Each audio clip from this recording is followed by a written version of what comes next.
Hi, this is Mrs. Kidman, and in this video, we are going to be discussing how we can use the quadratic formula to find the solutions of a quadratic equation. Now, in order for us to find the solutions of a quadratic equation, we have to follow a couple steps. First, our quadratic equation needs to be written in standard form. And when it's written in standard form, it does have to have that a not equal to 0. Whatever that is, that's totally fine. We can find those solutions, again, depending on what our discriminant is. So first, we write it in standard form. Second, we want to label our a, b, and c values. And then third, we want to calculate the discriminant. So the discriminant, again, is going to be b squared minus 4ac, or that part under the square root. We want to calculate that. If that value is positive or 0, then we're going to go on to step 4. If it's negative, then we have no real solutions. No real solutions. Perfect. If it's positive or 0, our fourth step is to plug a, b, and c into the formula and simplify. So let's go ahead. We are going to go over 3 problems here to practice using the quadratic formula. Now, it's a super helpful thing because we can use it regardless of what the numbers are, as long as a isn't 0. The negative of it is it does have a lot of calculations. So let's hopefully go through these 4 steps and limit those calculations. So let's take a look at this first one here. So solve 2x squared minus 5x plus 3 equals 0 using quadratic formula. Okay, step 1, standard form. This one is in standard form. 2x squared minus 5x plus 3 equals 0. Perfect. Step 2 is we need to label a, b, and c. So 2 is a, negative 5 is b, and 3 is c. Fantastic. Step 3 is we want to find our discriminant. So that is the b squared minus 4 times a times c. And this will determine how many solutions we have. So let's substitute those numbers in. Negative 5 squared minus 4 times 2 times 3. Well, that's going to be 25 minus, well, 4 times 2 is 8. 8 times 3 is going to be 24. And that equals 1. Perfect. It's positive. So then we can go on to step 4, which is using our quadratic formula. So remember, the quadratic formula is x equals negative b plus or minus square root of b squared minus 4ac divided by 2a. Fantastic. So I already know what this b squared minus 4ac part, this right in here is. That's what my discriminant was. So I've got x equals negative, well, my b value is negative 5, plus or minus the square root. Well, I know what this is. It's 1 divided by 2 times a. Perfect. And then we want to simplify that. So negative 5 is 5. Plus or minus the square root of 1 is 1 divided by 4.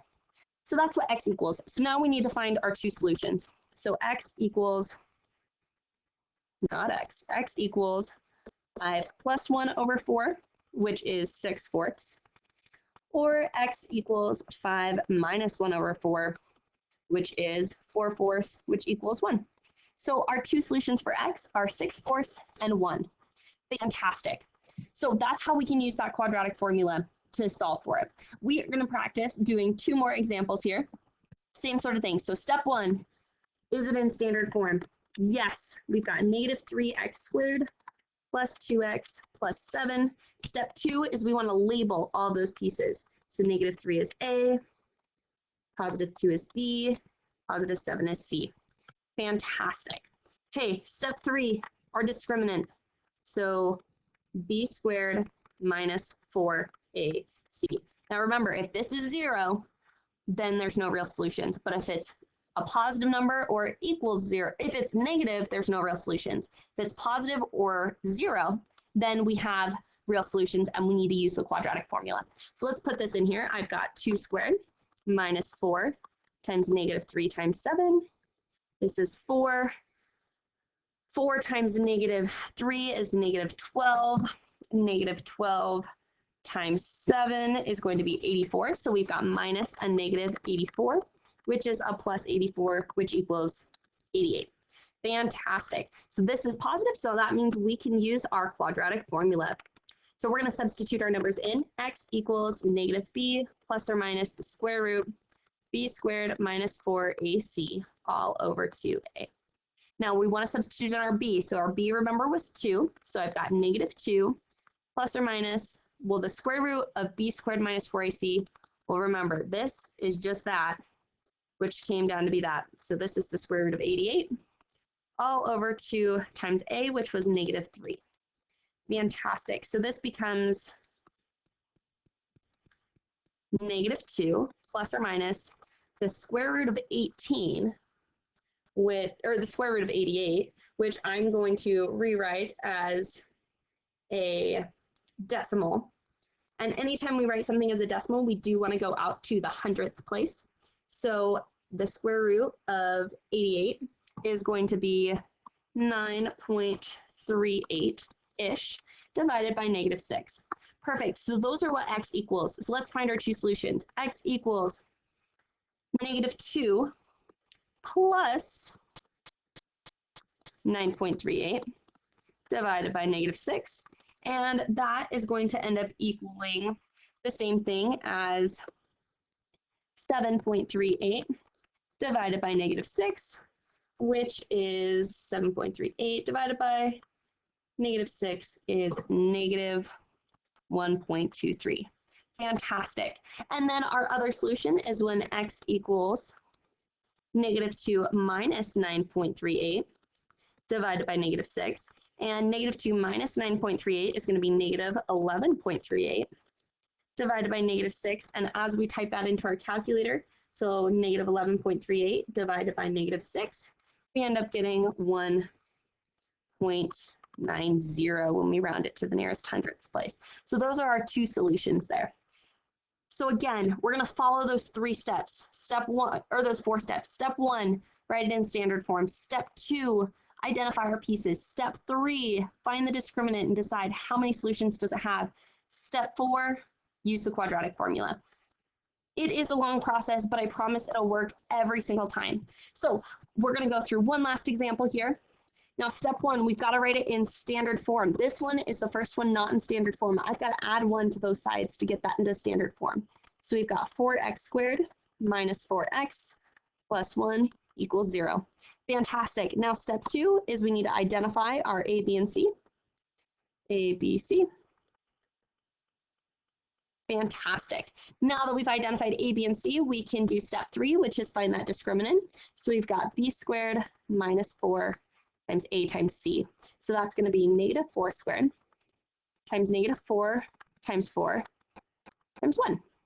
Perfect. Negative 4 squared is 16. 16 minus, well, 4 times 4 is 16 times 1 is 16. So that equals 0. So that means there's going to be one real solution here. So we can use our quadratic formula even when it equals 0.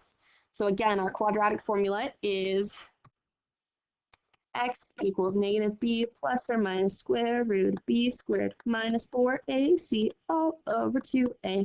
And I know my b squared minus 4ac is going to be 0 because that's what I got in step 3.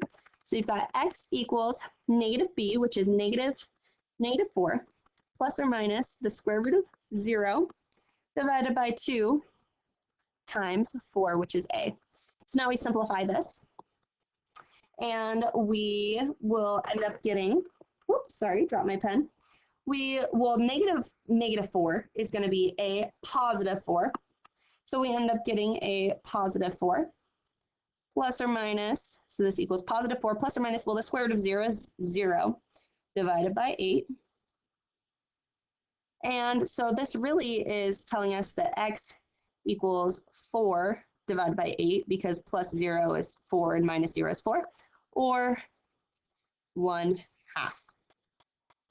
Okay, so that's our one solution there. So again, if our discriminant equals 0, we have one real solution. If it equals a positive number, we have 2 real solutions like we did in this previous example.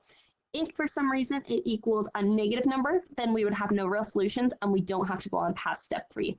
And that is how we can use the quadratic formula to find the solutions. Again, it's going to work every single time regardless of what our quadratic looks like. as long as it's a quadratic. The negative of this is that it is calculation heavy, but by finding that discriminant first, it really speeds up our process. And that is how you can use the quadratic formula to solve a quadratic equation.